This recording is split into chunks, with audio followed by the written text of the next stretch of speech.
Hello दोस्तों। आज जिस एक्शन हॉरर और थ्रिलर मूवी को हम देखने वाले हैं उसका नाम है द लायर। इस वर्ड का मीनिंग है किसी जानवर के रहने की जगह। इस मूवी में काफ़ी हॉरर सीन्स और एक्शन है। मैं आपसे रिक्वेस्ट करूंगी कि मूवी को वक्त निकाल कर पूरा ज़रूर देखें, क्योंकि ये एक अलग लेवल का एक्सपीरियंस ज़रूर होगा। तो चलिए अब बढ़ते हैं आगे। फिल्म की स्टोरी यूनाइटेड किंगडम के एक फोर्स बेस पर होती है, जहां पायलट्स अपने फाइटर प्लेन्स को चेक कर रहे होते हैं। उनमें से दो पायलट्स क्लेयर और जोन्स अपनी प्रैक्टिस करने का सोचकर एक प्लेन से हवा में उड़ान लेते हैं। एक वक्त पर वो अपने कंट्री का बॉर्डर क्रॉस कर अफगानिस्तान में एंटर कर जाते हैं, जहां उनके प्लेन पर अटैक हो जाता है। वो दोनों भी उस हमले का जवाब देते हैं, मगर प्लेन का पिछला हिस्सा डैमेज हो जाने पर वो लोग अपने वेपन्स लेकर पैराशूट की मदद से नीचे कूद जाते हैं। नीचे लैंड होने पर वो अपने आप को कुछ टेररिस्ट के बीच पाते हैं। फिर उन दो ग्रुप्स में लड़ाई होती है। क्लेयर और जोन्स हाईली एडवांस ट्रेन थे, जिस वजह से वो उन लोगों पर भारी पड़ जाते हैं। मगर कबीर नामक एक टेररिस्ट की गोली जोन्स के सीने में लग जाती है, जिस वजह से वो मर जाता है। कबीर वहां से गायब हो जाता है, मगर कुछ वक्त बाद अपने और साथियों संग वहां लौट आता है। क्लेयर के पास छुपने की जगह नहीं थी। उसे तब वहां एक बंद बंकर दिखता है, जिसे आयरन चेन से कस के लॉक किया था और रशियन भाषा में कुछ मैसेज भी लिखा था। उस बंकर से एंट्रेंस से उन लोगों का सामना कर रही थी। इसी बीच एक टेररिस्ट रॉकेट लॉन्चर से उस पर हमला कर देता है, जिस वजह से बंकर का डोर ओपन हो जाता है। हमले से बने धुएं का सहारा लेकर क्लेयर उस बंकर में चली जाती है, जो जमीन के अंदर सीढ़ियों से जा रहा था, और टेररिस्ट भी उसका पीछा करने लगते हैं। नीचे जाकर क्लेयर अपने पास वाले नियॉन स्टिक की मदद से देख पाती है कि वो जगह कई सालों से बंद पड़ी थी। वहाँ ऑक्सीजन मास्क, सोल्जर्स की डेड बॉडीज, किसी साइंटिस्ट के रिसर्च पेपर्स पड़े थे। वहाँ एक ओल्ड स्टाइल कैम रिकॉर्डर भी था, जिसे वो अपने पास रख लेती है। क्लेयर के पीछे आए टेररिस्ट इलेक्ट्रिक स्विच को ढूंढकर उसे ऑन कर देते हैं, जिस वजह उनको क्लेयर दिख जाती है। फिर वापस उन लोगों में गन फाइट होती है। इसी बीच वह किसी कांच के बॉक्स में गोली लग जाती है, जहाँ के एक वियर्ड क्रिएचर बाहर गिरता है। उस पर ज्यादा ध्यान न देकर उनकी लड़ाई शुरू हो रहती है, मगर एक वक्त पर वो क्रिएचर खड़ा हो जाता है, मानो उसमें जान आ गई हो। फिर वो उन टेररिस्ट को काफी दरिंदगी से टुकड़े टुकड़े कर खा लेता है। जब वो उन्हें खा रहा था, तब क्लेयर चुपके से वहां से बाहर निकलने लगती है। वो मोमेंट देखकर वो क्रिएचर उसे पकड़ने भागता है। बंगर के एग्जिट पर आने पर वो क्लेयर को पकड़ के नीचे खींचने लगता है, मगर तब क्लेयर को वहां पड़ा रॉकेट लॉन्चर दिखता है, जिसकी मदद से वो एक धमाका करती है, जिससे डरकर वो क्रिएचर नीचे चला जाता है। फिर उस दरवाजे को वो बंद कर देती है। तभी वहां एक आर्मी जीप आती है, जिसमें से यूके का ही एक ऑफिसर हुक उतरता है और वो क्या तुम ठीक हो ऐसा पूछता है। फिर वो उसे बताता है कि हमें सैटेलाइट से तुम्हारे प्लेन क्रैश के बारे में इंफॉर्मेशन मिली थी, फिर हम तुम्हें प्रोटेक्ट करने के लिए आए हैं। अपने बेस पर जाने के बाद वहां के चीफ कैप्टन फिंच इनसे क्लेयर की मुलाकात होती है, जिन्हें वो जोन्स के बारे में बताती है।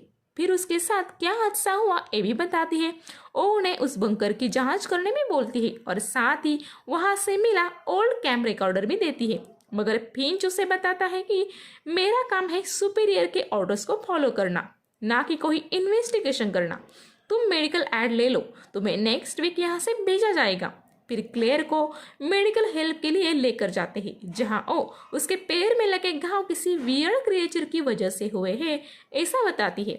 तब उसे सामने जेल में कबीर भी दिखाई देता है, जिसके बारे में पूछने पर उसे पेट्रोलिंग में पकड़ा गया ऐसा बताया जाता है। क्लेयर इसके पास जाकर पूछती है, तुम ही लोगों ने हमारे प्लेन को हिट किया ना? तुम उस बंकर में तुम्हारे साथियों संग नहीं आए थे क्या? जिस पर वो बताता है, हाँ, हमने तुम्हारे प्लेन को गिराया। मुझे रशियन आती है। वो बंकर रशियन सोल्जर्स ने करीब 40 साल पहले बनाया था, जिसमें वो रिसर्च करते थे। उस बंकर के दरवाजे पे डेंजर, डू नॉट एंटर ऐसा लिखा था, इसलिए मैं बाहर ही खड़ा था। मगर जब उस क्रिएचर को तुम्हारे पीछे आते देखा तो मैं भाग गया ऐसा वो बताता है। ये सब बातें ऑफिसर हुक भी पीछे से सुन रहा था। ये बात नोटिस करने पर क्लेयर उसे बताती है कि हम लोगों को उस जगह की जानकारी लेनी होगी, शायद वह कुछ इम्पोर्टेंट डिटेल्स मिले। मगर हुक उसे बताता है कि हमारे सोल्जर्स को प्रोटेक्ट करना हमारी फर्स्ट ड्यूटी है। वैसे भी कैप्टन फिंच को 2 साल पहले सुपीरियर से स्ट्रिक्ट ऑर्डर्स मिले हैं, बताए गए काम के सिवा खुद को ही टास्क इनिशिएट मत करना, जिस वजह से वो भी तुम्हारी नहीं सुनेंगे। बेहतर होगा तुम अगले वीक तक यहाँ रहो और बाद में अपने काम पर लौट जाओ। फिर वो उसे बेस घुमाते हुए वहाँ के लोगों की जानकारी देते हैं। इसी बीच हमें दिखाया जाता है कि उस ओल्ड कैम्प रिकॉर्डर को देखते हुए कैप्टन फिंच अपने टेबल के ड्रॉवर से उनको मिले वार्निंग लेटर को निकालते हैं और उसे देखकर कुछ सोच रहे होते हैं। फिर वो अपने इंटेलिजेंस टीम को कॉल करके इन सब बातों की जानकारी देते हैं। इंटेलिजेंस चीफ उसे बताते हैं कि वो इस बारे में पहले से जानते थे। उन्हें जो कैम रिकॉर्डर मिला है उसे वो अगले हफ्ते आने वाले टीम को सौंप दे। इन सब के बाद फिंच उस रिकॉर्डर के फुटेज को चेक करने लगता है। उसी बीच हम देखते हैं कि उस बंकर में ग्लासेस पैक्ड क्रीचर एक्टिवेट हो जाते हैं और वो एक एक करके उस बंकर से बाहर आने लगते हैं। दरअसल क्लेयर का स्मेल उन्हें अब आ रहा था, इसलिए उसी का मीट खाने और यूके आर्मी के बेस कैंप तक आ जाते हैं। वह आकर और रात में सो रहे कई सोल्जर्स को मार देते हैं। फिर वो सब टेंट्स में एक एक कर घुस जाते हैं। क्लेयर रेस्ट कर रही मेडिकल टेंट में जाकर एक क्रीचर उस पर अपने टंग से अटैक कर देता है। इस वजह से क्लेयर ब्लॉक हो जाती है। ये नज़ारा वहाँ बंदा कबीर देख लेता है। वो अपने आप को फ्री कर वहाँ पड़े एक रॉड के जरिए उस क्रीचर के सर पे हमला कर देता है और उसे मार देता है, जिस वजह से क्लेयर बच जाती है और उसका शुक्रिया अदा करती है।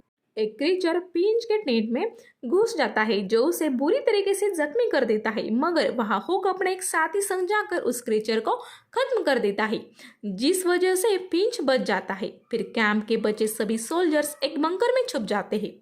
वहां से वो देखते हैं कि वो क्रीचर्स मरे सोल्जर्स के बॉडीज को ले जा रहे थे, साथ ही वो मरे क्रीचर्स के बॉडीज को भी ले जा रहे हैं। अगली सुबह जब ये लोग अपने बंकर से बाहर आकर कैंप में सब जगह चेक करते हैं तब उन्हें वहां कुछ नहीं दिखता, मगर एक कॉर्नर में पड़ी क्रीचर की डेड बॉडी मिलती है, जिसे वहां के डॉक्टर जब चेक करते हैं तब उन्हें उसे काफी गोलियां लगी हुई दिखती है। फिर भी उसकी बॉडी अपने आप और जख्म भर लेती है, मगर जब उनके सर पे वार होता है तब ब्रेन डेड होने की वजह से वो मर जाते हैं।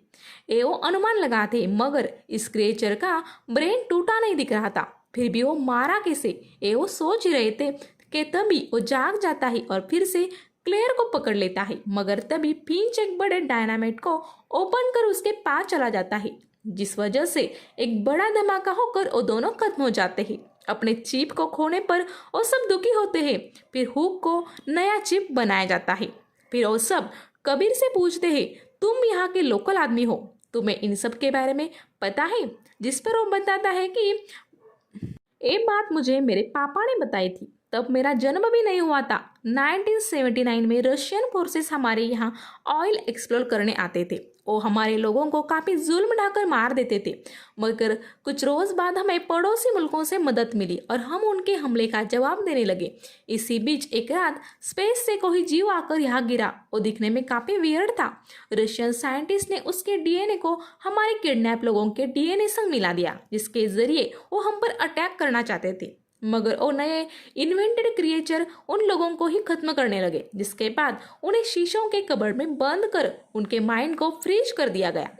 लेकिन कुछ दिन पहले वो क्लेयर के वहां जाने से एक्टिवेट हो गए। ये सब जानने के बाद क्लेयर उससे पूछती है, तुम्हें ये सब पता था, फिर तुमने अपने साथियों को वहां जाने से क्यों नहीं रोका? तब कबीर बताता है, वो मेरे साथी नहीं है, उन्होंने मुझे जबरदस्ती अपने साथ काम करने रखा है। मैं ड्राइविंग, क्लीनिंग, खाना बनाना ये सब काम करता। अगर मैंने उनके साथ काम नहीं किया तो वो लोग मेरे परिवार को खत्म कर देंगे। ये सब सुनने के बाद वहाँ मौजूद सभी को कबीर पर विश्वास हो जाता है। फिर वो सब इस बंकर को उड़ाकर ये मामला हमेशा के लिए खत्म करने के बारे में ठान लेते हैं। वो कबीर को रिहा कर देते हैं और अपनी जगह लौटने बोलते हैं। मगर वो इन सबको इस मिशन में साथ देने के बारे में बोलता है और लौट जाने से मना कर देता है। और सब उस बंकर की ओर चले जाते हैं। फिर वहां चुपके से डायनामाइट प्लेस करने लगते हैं। इसी बीच हुक नीचे गिर जाता है, मगर वो अपने साथियों को मैसेज कर देता है कि तुम लोग टाइमर ऑन करके भाग जाओ, मेरी फिक्र मत करो। मगर क्लेयर इस बात से एग्री नहीं करती और वो खुद नीचे जाने के बारे में सबको बोल देती है।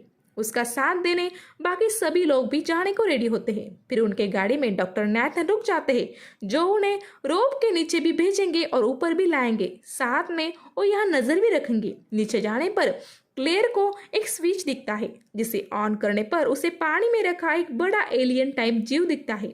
फिर उन्हें यकीन होता है कि कबीर ने बताई बात सच थी। फिर वो हुक को ढूंढने लगते हैं, मगर इसी बीच वहां के क्रिएचर जग जाते हैं, जो एक एक कर सब पर हमला बोल देते हैं। मगर अब इन लोगों को पता था कि उनको खत्म कैसे करना है, जिस वजह से इनका काम आसान तो होता है, मगर ये लोग कम होते हैं, जिस वजह वो क्रिएचर कुछ लोगों को मार कर खाने लगते हैं। उन क्रिएचर में से एक कबीर को अपने डैडी जैसा लगता है, क्योंकि वो भी गुम हो गए थे। मगर वो क्रिएचर एक सोल्जर्स को काफी खतरनाक तरीके से मार देता है, जिसके बाद कबीर ही उसे अपने पास वाले लंबे चाकू से काट देता है। फिर वो रोते हुए अपने आप को भी खत्म कर देता है। सीन देखकर वहां मौजूद सैनिकों को बुरा लगता है। हुक इन सब लोगों के पास आ जाता है। अब सिर्फ 4 लोग बचे थे और रोप को पकड़कर ऊपर लो ऐसा मैसेज कर देता है। तभी डॉक्टर नैथन को इंटेलिजेंस से मैसेज आता है कि जल्दी वहां से निकलो, वहां धमाके करो, उसे खत्म करने वाले हैं। इसी बीच वहां कुछ टेररिस्ट भी आते हैं, जिससे मुकाबला करने में नैथन बिजी हो जाता है, जिस वजह से वो नीचे आया मैसेज पर गौर नहीं कर पाता। वहां अंदर कुछ क्रिएचर उन सोल्जर्स को पकड़ने में लगे थे। ये देखकर उनमें से एक जन डायनामाइट को लेकर उन पर कूद जाता है, जिस वजह से सभी क्रिएचर मर जाते हैं। ये लोग रोप को पकड़कर ऊपर आने लगते हैं। आखिरी पॉइंट पर एक क्रिएचर उन बचे 3 सोल्जर्स में से एक का पैर पकड़कर उसे खींच लेता है। फिर ऊपर हुक और क्लेयर ही आ पाते हैं। ऊपर नैथन की हालत देखकर वो अपने पास के वेपन्स से उन टेररिस्ट को मार गिराते हैं। तभी वहां ब्लास्ट होने लगते हैं। फिर नैथन उन्हें सब बातें समझाकर जीप में बैठने बोलता है। फिर वो काफी दूर जाकर उस जगह को देखते हैं, जो अब पूरी तरीके से जमीन के नीचे चली जाती है।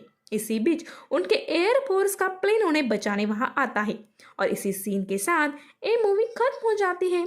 तो दोस्तों, आपको मेरा एक्सप्लेन कैसा लगा, ये मुझे कमेंट्स करके ज़रूर बताइए। जल्दी आऊँगी ऐसे ही हटके एक्सप्लेनेशन के साथ। तब तक के लिए आप सब खुश रहिए, हंसते रहिए। इसी दुआ के साथ मैं आपसे लेती हूँ विदा। Good bye.